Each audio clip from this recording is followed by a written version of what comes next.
Hello there, I am joined by Silva, the CEO of Alfa Entertainment. Welcome to the iGB at iStudio. How are you? I'm fine, thanks. And thanks for the opportunity, Kate. Great to have you. I'm nice to be here.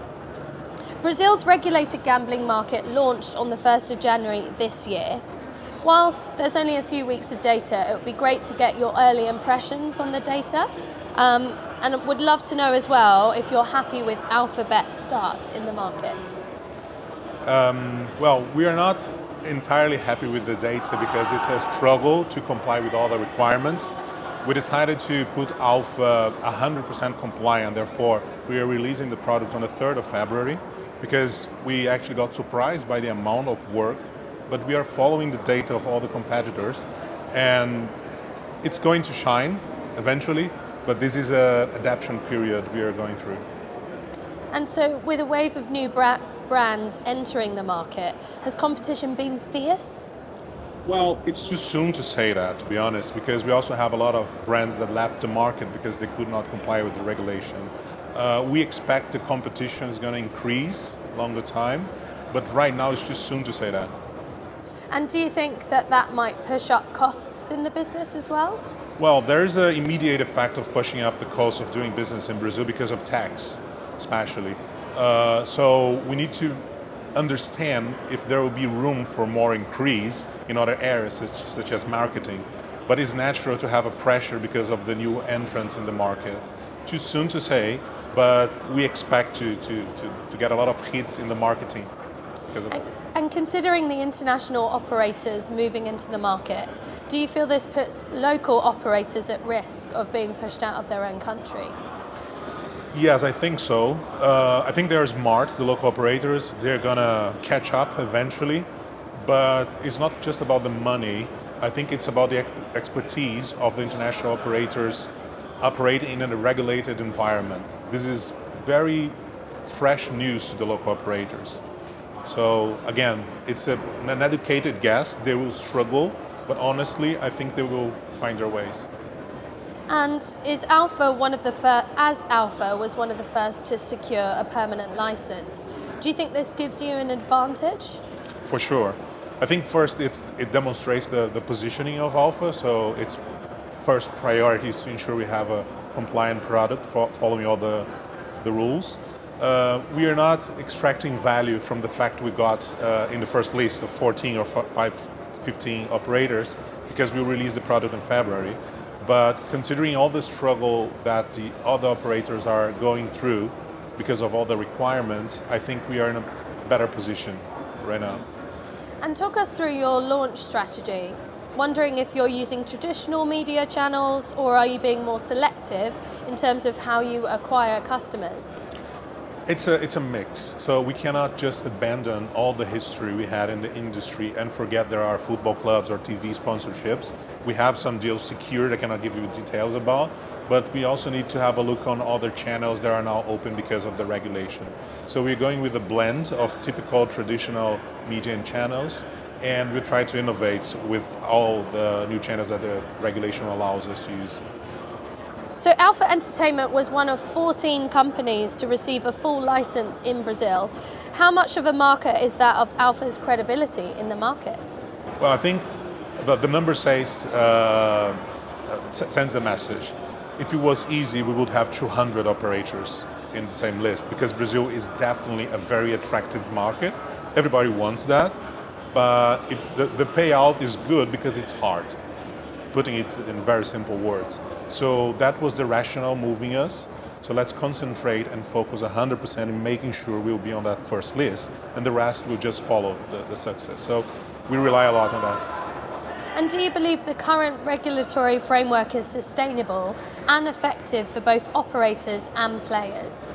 Definitely. That's actually the inspiration for joining this market. I think what is not sustainable is the last year and the previous years. Now we had a lot of struggle in Brazil because of responsible gaming, and now we have a government body looking after that. So I think this is the sustainable market. And what changes would you like to see? I think especially in the advertising rules and responsible gaming, the player protection, these are issues as a Brazilian and not just a member of Alfa, we desperately needed that. And the regulator is doing a good job so far. It's too soon because we know this is a moving process and we'll see a lot of changes. But so far, with what we have, it seems like they are drafting a very good landscape for the future. And what challenges do you expect to see in the first legal market in Brazil?